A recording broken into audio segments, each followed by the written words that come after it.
Bonjour mon ami citoyen, tu veux savoir ce qu'est la politique agricole commune, si elle est efficace et en quoi consiste sa réforme de 2023?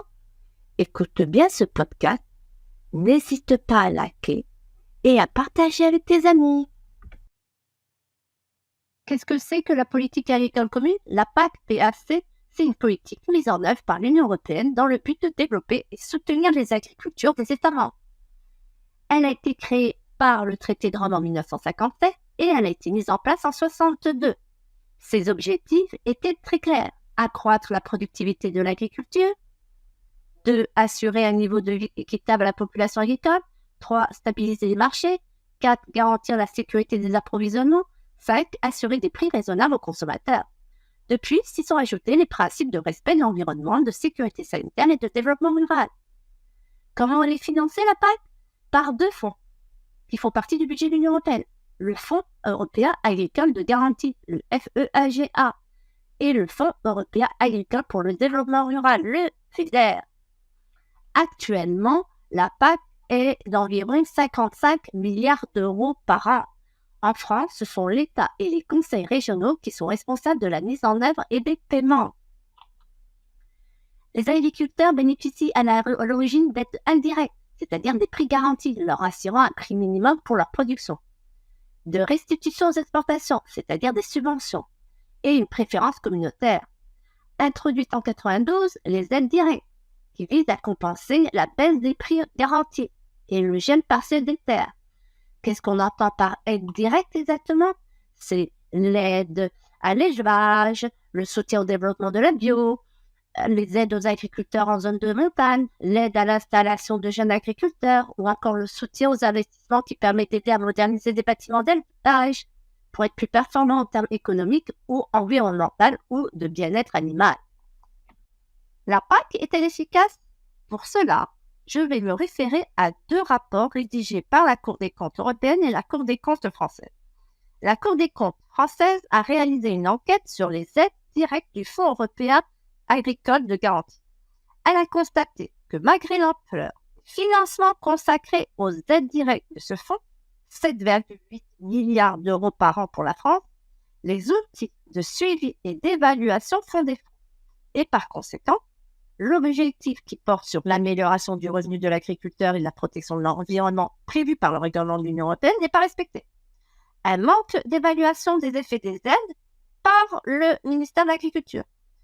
Elle a en plus constaté une répartition très inégale des aides fondées sur des situations historiques révolues. Les modalités de répartition de ces aides directes avantagent les grandes exploitations et celles dont les activités sont les plus rentables. L'analyse des montants faite par la Cour des comptes fait apparaître des inégalités sans lien avec la situation ou les besoins des exploitations. En matière de revenus des ménages agricoles, aucune analyse n'est menée par le ministère de l'Agriculture, alors qu'elle est indispensable pour apprécier l'effet de ces aides directes. Encore une fois, ces aides directes de revenus des ménages agricoles ont bénéficié à des exploitations déjà profitables. Elles ont constitué un supplément de revenus, par exemple les grandes exploitations en céréales. 1,75 milliard ont été versés à ces exploitations. Et sur ce montant, 716 millions d'euros ont bénéficié à des exploitants dont les revenus individuels dépassent déjà le niveau médian des ménages français. Quant à la Cour des comptes européenne, qui rappelle que la PAC est le premier poste de dépenses de budget de l'Union européenne et que la Commission européenne ainsi que les États membres sont tenus d'assurer le contrôle de la bonne utilisation des données communautaires, elle relève que ces derniers, que ce soit la Commission ou les États membres, ils se montrent permissifs et laissent les fraudeurs agir impunément. Les sommes en jeu sont très importantes. Elle relève un catalogue de fraudes et comme le préconise la Cour des comptes européenne, il est temps d'attaquer le problème à la racine. La politique agricole commune a été réformée récemment afin de répondre à toutes ces critiques.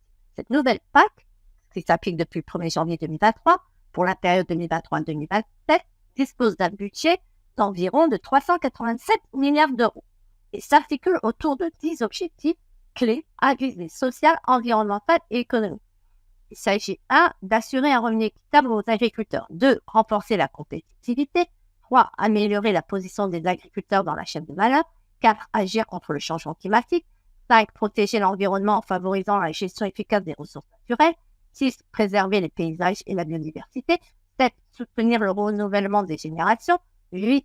Dynamiser les zones rurales. 9. Garantir la qualité des denrées alimentaires et la santé. 10. Encourager les connaissances et l'innovation. Cette réforme a opéré un tournant important vers une forme de renationalisation de la PAC.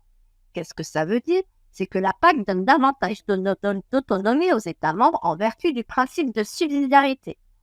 En effet, la PAC s'appuie désormais sur les plans stratégiques nationaux établis par les États membres, qui visent la transition vers une agriculture plus durable tout en garantissant la sécurité alimentaire.